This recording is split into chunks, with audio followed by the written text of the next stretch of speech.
My name is Javier Tapia. I'm a dentist from Madrid, from Spain. And I want to speak about the shade selection strategies that we have in the office. So the shade selection, when we have a beta-based composite, normally should start with the beta shade guide.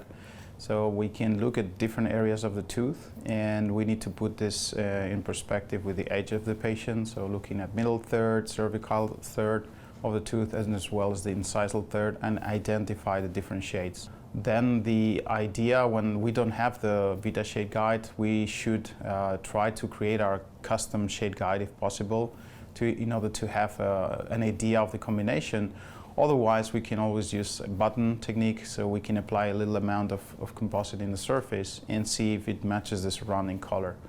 Polarized pictures can help a lot to see better the color of our restorations.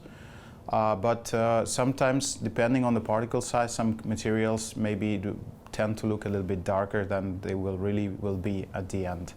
So we need to keep always that in mind, and this usually happens a little bit with composite. So your composite will always be slightly brighter than it looks with the polarizer.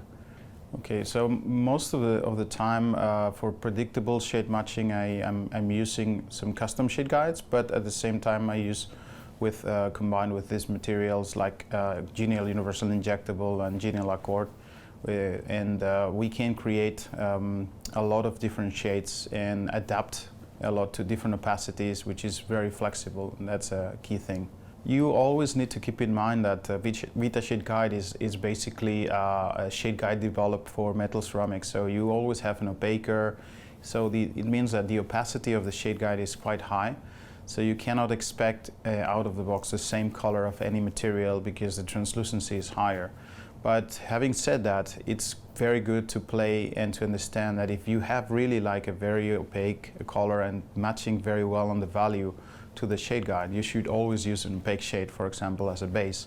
So it can give you this high value, high luminosity as a base, as a starting point. Things to avoid is especially regarding the age of the patient. So try to avoid using too translucent materials for younger patients, and use more of this translucent materials for elder patients, because that's where most of the problems of shade matching coming from, is the wrong luminosity of the restoration.